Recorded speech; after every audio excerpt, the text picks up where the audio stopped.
Hola a todos, Dios les bendiga. Sean bienvenidos a este vuestro canal compartiendo su gracia. En esta ocasión les traeremos un breve video de cómo solo el cristianismo puede resistir al comunismo. Nuestra ciudadanía está en los cielos, de donde también esperamos al Salvador, al Señor Jesucristo. Cuando la hija de Karl Marx le preguntó a Friedrich Engels a quién odiaba más, Engels respondió, Charles Spurgeon. Spurgeon, un pastor bautista reformado, que nunca tuvo un cargo dentro del gobierno o se postuló para la política. ¿Por qué? Los autores del comunismo y los propagadores más efectivos del socialismo, que en gran medida, hasta el día de hoy, afectan la política a nivel mundial, sobre todas las personas, odiaban a un simple predicador del Evangelio. Porque, en palabras de Olavo de Carvalho, solo el cristianismo puede resistir el comunismo. Alrededor del tiempo que Spurgeon ejercía su ministerio, el grupo conocido como la Sociedad Fabiana se organizó en 1884 con el propósito de promover las ideas de Karl Marx y establecer a Inglaterra como un Estado socialista. En 1889, el grupo bien financiado circuló los ensayos fabianos escritos por celebridades simpatizantes y miembros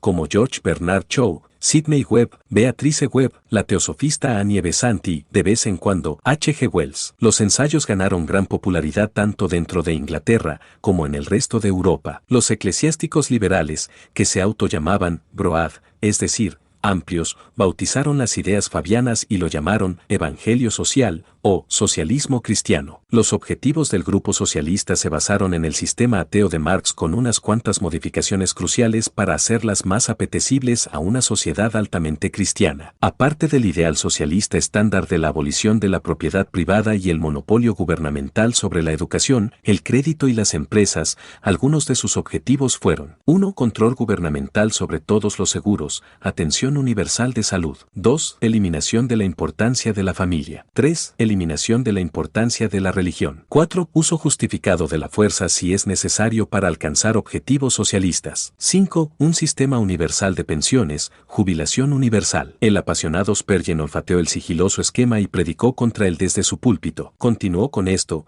al parecer, mientras los panfletos creaban un gran revuelo entre su congregación y la sociedad inglesa en general. Lo que sigue a continuación son extractos relevantes de sus sermones, cuando el audaz Spurgeon, con toda la autoridad de las escrituras, desenmascaraba y denunciaba la insurrección socialista contra su nación. Escuché un susurro de que los ministros son hoy en día muy amplios y han abandonado el evangelio de ayer. Lo sé, y no me sorprende, los constructores son los primeros en rechazar la piedra elegida. Cristo le debe poco a los predicadores, y algunos de sus peores enemigos se encuentran en sus propias filas. Los hombres no convertidos están en demasiados púlpitos y están buscando muchos inventos para dejar de lado el evangelio puro que exalta a Cristo Jesús. Algunos de nosotros podemos fallecer, pero ustedes, que son más jóvenes, podrán vivir para ver cómo el pensamiento moderno obtiene la supremacía sobre las mentes humanas. El racionalismo alemán que ha madurado en el socialismo aún puede contaminar a la mayoría de la humanidad y llevarlos a derribar los cimientos de la sociedad. Luego los principios avanzados sostendrán el carnaval, y el pensamiento libre se amontonará con el vicio y la sangre que eran hace años la insignia de la edad de la razón. No quisiera que intercambieses el oro del cristianismo individual por el metal sin valor del socialismo cristiano. Intentar la regeneración nacional sin regeneración personal es soñar con erigir una casa sin ladrillos separados. En el vano intento de trabajar en forma bruta, podemos perder el resultado práctico que habría seguido trabajando en detalle. Resolvámoslo en nuestra mente que no podemos hacer nada mejor que obedecer el ejemplo de nuestro Señor Jesús, dado en el texto, y perseguir a la única oveja que se ha extraviado. Durante mucho tiempo, por las grandes y antiguas verdades del Evangelio, los pecadores se convirtieron, y los santos fueron edificados, y el mundo tuvo que saber que hay un Dios en Israel. Pero estas cosas son demasiado anticuadas para la actual raza culta de seres superiores. Van a regenerar el mundo mediante el socialismo democrático y establecerán un reino para Cristo sin el nuevo nacimiento o el perdón del pecado. Verdaderamente, el Señor no se ha llevado a los 7,000 que no han doblado la rodilla ante Baal, pero en la mayoría de los casos están escondidos, incluso como cuando Abdías escondió a los profetas en una cueva. Los grandes esquemas del socialismo se han probado y se han encontrado deficientes. Miremos a la regeneración por el Hijo de Dios y no miraremos en vano. Nada ha venido de la nueva predicación desde el primer día hasta ahora, pero nunca ha fallado la antigua fe de Jesús. Los hombres han sido bendecidos en Jesús y serán bendecidos en él mientras la especie exista. El Dios del pensamiento moderno se parece mucho a las deidades descritas en este Salmo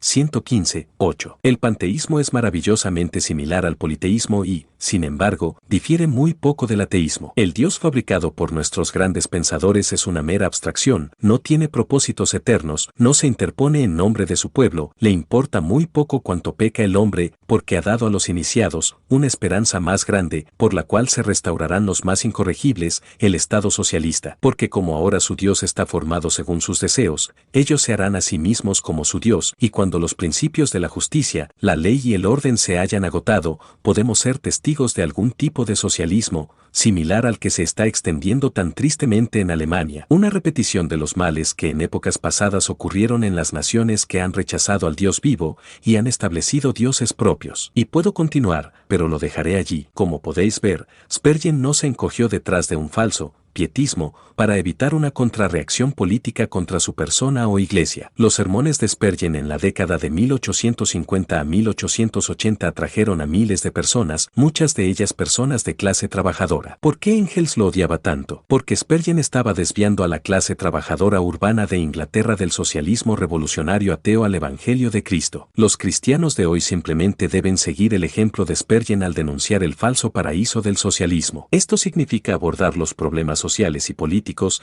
incluso cuando otros cristianos y, ciertamente, la mayoría de los secularistas no están de acuerdo. El socialismo en sí es absolutamente antitético y se opone al cristianismo, ya que, por una parte, niega el mandamiento contra el robo de propiedad privada, y eso es solo el principio. Los socialistas originales intentaron suplantar la fe y la odiaban como un rival. La presentación y la verborrea podrá haber cambiado estos últimos 100 años, pero los principios del socialismo actual son los mismos: deificar al Estado secular, desintegrar la familia tradicional, destruir la propiedad privada y debilitar la fe cristiana. Deberíamos tomar el ejemplo de Spurgeon y comenzar a desviar a los demás cristianos, y también a otros, de la tentación de creer que el socialismo gubernamental se ocupará de nosotros. No lo hará, y hasta ahora, cada nación que ha instalado el llamado estado de bienestar se ve con carencias regulares, racionamiento, listas de espera, denegaciones, retrasos, decadencia moral y cultural, deudas nacionales crecientes y tratamientos disminuidos. Millones de personas están oprimidas por descartar la piedra angular e ir detrás de falsas utopías que prometen igualdad y perfecta libertad, cuando de hecho, lo único que han producido son infiernos vividos. Lo más triste de esto, esa sociedad fabiana socialista vino a ser la base del Partido Laborista de Inglaterra, que grandemente ha influido no solamente la política de la nación inglesa, pero del occidente en general. Es hora de hablar la verdad, cueste lo que cueste, pues solamente ella tiene la capacidad para hacernos libres de verdad.